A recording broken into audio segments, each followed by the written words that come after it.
ശബരിമല സ്വർണ്ണക്കൊള്ളയിൽ പ്രത്യേക അന്വേഷണ സംഘത്തിന് 1 മാസം കൂടി സമയം നീട്ടി നൽകി ഹൈക്കോടതി. അന്വേഷണ സംഘത്തിന്റെ ആവശ്യം പരിഗണിച്ചാണ് ദേവസ്വം ബെഞ്ചിന്റെ തീരുമാനം.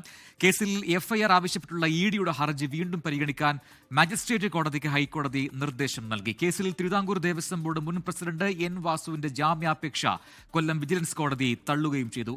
അരുൺ രാജ് കൊല്ലത്തുനിന്ന് ചേരുന്നു കൂടുതൽ വിവരങ്ങളുമായി. അരുൺ, ഏറ്റവും പ്രധാനപ്പെട്ട കാര്യം SITക്ക് സമയം നീട്ടി നൽകിയിരിക്കുന്നു ഈ സ്വർണ്ണക്കൊള്ള അന്വേഷിക്കാൻ എന്നുള്ളതാണ്. ഈ ആവശ്യം കോടതി അവർക്ക് അനുകൂലമായി പറയുകയായിരുന്നു.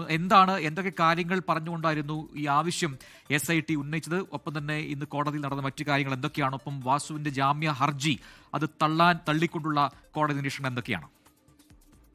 ശബരിമല സ്വർണ്ണക്കൊള്ള കേസിൽ ഈ റിപ്പോർട്ട് കൂടി പ്രത്യേക അന്വേഷണ സംഘത്തിന്റെ റിപ്പോർട്ട് കൂട്ടി പരിഗണിച്ചാണ് ഈ അന്വേഷണ സംഘത്തിന് കൂടുതൽ സമയം നീട്ടി നൽകാൻ ഹൈക്കോടതിയുടെ ദേവസ്വം ബെഞ്ച് തീരുമാനമെടുത്തത്. 1 മാസം കൂടിയാണ് ഈ കേസുമായി ബന്ധപ്പെട്ട തുടരന്വേഷണത്തിന് ഇപ്പോൾ നിലവിൽ പ്രത്യേക അന്വേഷണ സംഘത്തിന് നൽകിയിരിക്കുന്നത്. ഈ റിപ്പോർട്ടിൽ പറഞ്ഞ കാര്യങ്ങൾ അതിൽ കൂടുതൽ അന്വേഷണം വേണമെന്നായിരുന്നു പ്രധാനമായും SIT മുന്നോട്ട് വെച്ചത്. കാരണം നിലവിലുള്ള പരാതിക്കപ്പുറം കൂടുതൽ കഴമ്പുള്ള കാര്യങ്ങൾ SIT കണ്ടെത്താൻ കഴിഞ്ഞു. അതുപോലെ തന്നെ പ്രതികളുടെ മൊഴിയുടെ വിവരങ്ങളുടെ അടിസ്ഥാനത്തിൽ കൂടുതൽ പരിശോധനകൾ ആവശ്യം എന്നുള്ളതായിരുന്നു SIT പ്രധാനമായും കോടതിക്ക് മുമ്പാകെ ആവശ്യപ്പെട്ടത്. ഇതുകൂടി പരിഗണിച്ചാണ് ദേവസ്വം ബോർഡ് ബെഞ്ചിന്റെ ഈ കാര്യത്തിലുള്ള തീരുമാനം ഇപ്പോൾ വന്നിട്ടുള്ളത്. മറ്റൊന്ന്, ഇഡിക്ക് ഈ കേസുമായി ബന്ധപ്പെട്ട് ഇഡി ആവശ്യപ്പെട്ട എഫ്ഐആർ അടക്കമുള്ള വിവരങ്ങളാണ്. ഇതുമായി ബന്ധപ്പെട്ട് മജിസ്ട്രേറ്റ് കോടതിയെ സമീപിക്കാനാണ് ഹൈക്കോടതി ഇപ്പോൾ നിർദ്ദേശം നൽകിയിരിക്കുന്നത്. നേരത്തെ റാന്നി കോടതി ഇതുമായി ബന്ധപ്പെട്ട ഇഡിയുടെ ആവശ്യം തള്ളിയിരുന്നു. ഇനിയിപ്പോൾ കൊല്ലം വിജിലൻസ് കോടതിയിലായിരിക്കും ഇതുമായി ബന്ധപ്പെട്ട ഇഡി പുതിയ അപേക്ഷ നൽകുക. അക്കാര്യത്തിൽ മജിസ്ട്രേറ്റ് കോടതിയായിരിക്കും തീരുമാനം ഇനി കൈക്കൊള്ളുക.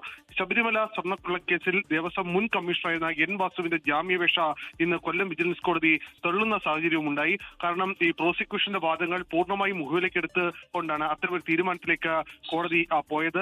എൻ വാസുവിന് ജാമ്യം നൽകിയാൽ അത് ഈ കേസിന്റെ നിലനിൽപ്പിനെ തന്നെ ചോദ്യം ചെയ്യും എന്നുള്ളതായിരുന്നു പ്രോസിക്യൂഷൻ പറഞ്ഞത്.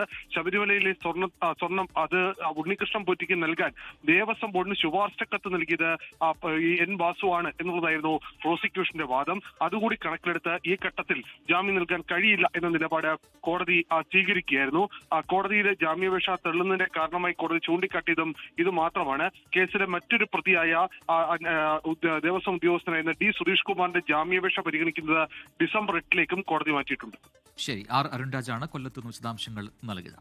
ലോകത്തെവിടെയായാലും ഏത് സമയത്തും 24 വാർത്തകളും ഓഗ്മെന്റഡ് റിയാലിറ്റി പാക്കേജുകളും എക്സ്പ്ലെയിനറുകളും വിശദമായി കാണാൻ ഞങ്ങളുടെ YouTube ചാനൽ നിങ്ങൾക്ക് സബ്സ്ക്രൈബ് ചെയ്യാം.